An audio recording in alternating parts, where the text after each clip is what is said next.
Oi pessoal, tudo bem?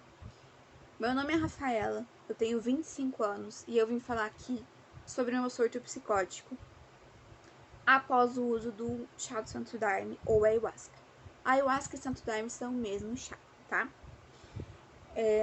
Primeira coisa, tem gatilho esse vídeo.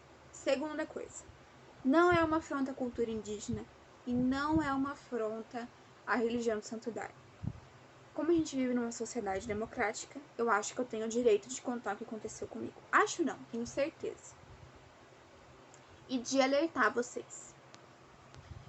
Eu tenho certeza que muitos de vocês não sabem, mas o chá do Santo Daime, ou ayahuasca, esse chá desse cipó, pode sim causar surto psicótico, como já aconteceu comigo e com várias pessoas, mas não se fala sobre isso, tá? E então eu tô aqui pra falar que eu tomei o chá e aonde eu tomei o chá foi numa região metropolitana aqui de Curitiba. Foi numa igreja de Santo Daime. Tomei o chá, passei muito mal. Comecei a ver coisas, isso eu já sabia que ia acontecer, ver coisas, entrar em contato com a espiritualidade, enfim. Mas eu comecei a me morder as pessoas que estavam à minha volta e a gritar. Então eles me amarraram numa maca,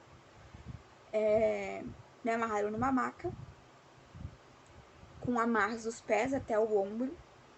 Eu cheguei a ficar roxa nos meus ombros. Ali eu continuei me mordendo, aonde eu conseguia, tipo, meu ombro, mordi minha boca ficou preta aqui fora, meu beiço ficou preto, minha boca por dentro ficou toda machucada, sangrando por dias.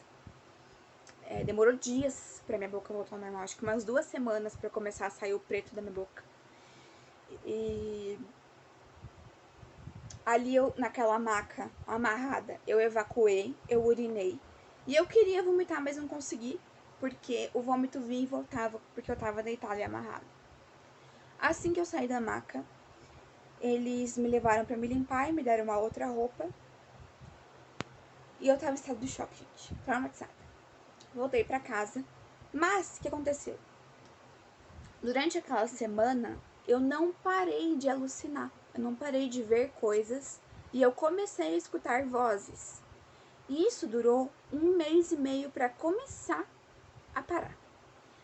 E eu tinha a sensação de que eu estava em um sonho a todo tempo. Ou seja, tipo assim, sabe aquela visão que você tem de sonho? Quando você tá sonhando, você não tem uma visão assim normal, né? Você tem uma visão embaçada. Essa era a visão que eu tinha durante o surto psicótico. E eu alucinava, via coisas ruins e escutava vozes mandando eu fazer coisas ruins. E isso durou 1 mês e meio, por 24 horas, do dia inteiro, todos os dias. Obviamente, fui ao psiquiatra e fui diagnosticada com psicose, surto psicótico. Aí vocês me perguntam como e por que o chá faz isso com algumas pessoas e com outras não. E a explicação para isso, gente, é muito simples.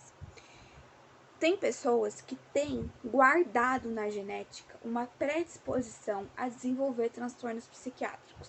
E tudo isso que eu tô falando aqui pra vocês, e que eu vou continuar falando, não sou eu que estou falando, foi psiquiatras que me falaram, tá? Eu não tô falando da boca pra fora. Pessoas estudadas que me falaram. Então, tem pessoas que têm essa predisposição genética e outras que não têm. Qual é o efeito do chá no cérebro? Obviamente ele mexe na química do cérebro, né? Porque você vê coisas, você escuta vozes lá durante a cerimônia. No meu caso foi durante a cerimônia e continuou, né?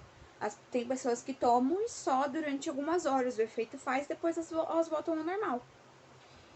Mas qual que é o efeito do chá? Ele eleva no teu cérebro os níveis de dopamina e serotonina. Quando ele eleva esses níveis, ele tira você da realidade. Por quê, gente? Você é isso daqui. Você é teu cérebro. O resto são acessórios que teu cérebro usa, mas você é isso aqui. E isso aqui é pura troca química. E tem um nível certo para cada química no seu cérebro. E a partir do momento que desequilibra, você desenvolve um transtorno psicológico. Se você tiver uma predisposição genética a isso, como foi no meu caso. Eu nunca tive nada antes, gente. A única coisa que eu tive antes foi uma leve ansiedade, que eu acho que todo mundo já teve na vida. Mas eu nunca tive depressão, transtorno bipolar, nada disso, gente, nada. Nunca. Então, é por isso que tem pessoas que tomam e têm surto psicótico e outras não.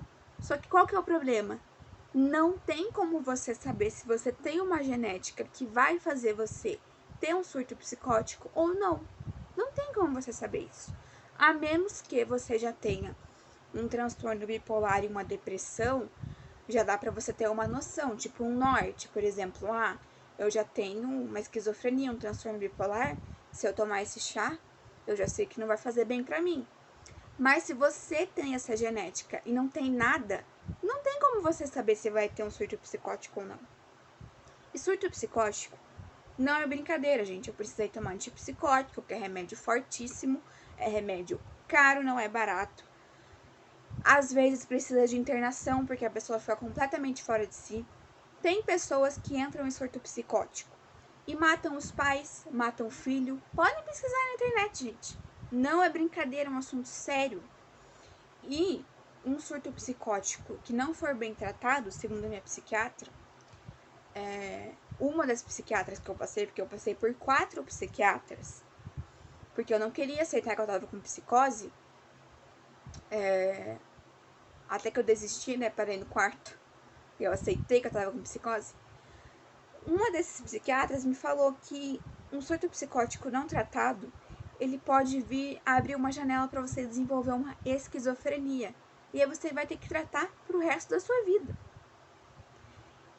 E eu não vejo a comunidade ayahuasqueira e a comunidade do Santo Daime falando sobre isso. E eu acredito que até muitos deles nem tenham conhecimento disso. E eu vejo pessoas que tiveram isso que eu tive e entraram, em vez de procurar um psiquiatra, entraram em contato com o povo do Santo Daime, com o povo lá do ayahuasca, para pedir ajuda. E o que eles falaram? Isso aí é porque você ainda continuou no processo espiritual. Isso daí é porque você não estava preparada para tomar o chá espiritualmente. Por isso que aconteceu isso com você. Teve gente que falou isso para pessoas que tiveram surto psicótico. Isso é muito sério, gente. E o meu pensamento é assim: não acho que tem que proibir o uso do chá, não. Mas, por que eu não acho que tem que proibir? Porque faz parte de uma cultura, a gente vive num país democrático. Acho que todo mundo tem o direito de ter sua religião, a sua cultura. Isso é um direito. E esse direito não pode ser tirado de ninguém. Mas eu acho que tem que ser, sim, estabelecida uma política em relação a isso. Uma política com regras para organizar. Vamos avisar o povo sobre o que pode causar antes de tomar o chá. Não sei como. Fazer uma reunião, talvez. Faz uma reunião, avisa o povo sobre o que acontece. Eu sei que esse chá, muitas vezes, você tem que pagar para usar. Então, envolve dinheiro, sim. E isso é complicado, né, gente? Porque eu não sei se isso ajuda eles a sobreviverem ou se é pra garantir o uso do chá, né? Pra comprar o chá. Não sei como é que é. Não tô acusando ninguém de nada, mas é complicado. Porque envolve dinheiro e eu não tenho medo de falar, não, gente. Eu acho que tem que avisar. Tem que avisar o povo, sim, do que pode causar, do que não pode. Vocês têm que se informar sobre o que vocês vão usar antes de usar. Eu fui muito ingênua, gente. Se você vai usar uma coisa que você vai enxergar coisas, que você vai mexer com o teu cérebro, você tem que se informar sobre o que é, o que pode acontecer, o que não pode. Então, é perigoso sim para algumas pessoas e para outras não. Para outras faz bem e para outras faz mal. Só que não tem como saber. Meu conselho é: se você tem transtorno psiquiátrico, não tome. E se você não tem, meu conselho também é não tome, porque você não tem como saber o que vai acontecer. Ok? Essa é a minha opinião sobre esse assunto. Não acho que tem que ser proibido, vou reforçar isso aqui. Não é pra apagar nenhum tipo de cultura, nenhum tipo de religião. Mas eu acho que tem sim que estabelecer regras e políticas em cima disso, porque pessoas sofrem surtos psicóticos e eu até hoje não sei de ninguém que sofreu surto psicótico e o pessoal da ayahuasca ou do Santo Daime se responsabilizou em pagar um psiquiatra, em pagar os remédios, em pagar a internação. E se não querem se responsabilizar, ou não podem, que pelo menos avisem o que pode acontecer. Tá, gente? É isso. Obrigada pela atenção. Sei que muita gente não vai gostar, muita gente vai ter outro tipo de opinião, mas eu fiz a minha parte de deixar aqui o meu aviso pra vocês. Não foi uma experiência fácil. Eu pensei em suicídio, porque eu achei que eu não ia conseguir voltar ao normal. E eu sofri muito. E eu não quero que ninguém passe pelo que eu passei.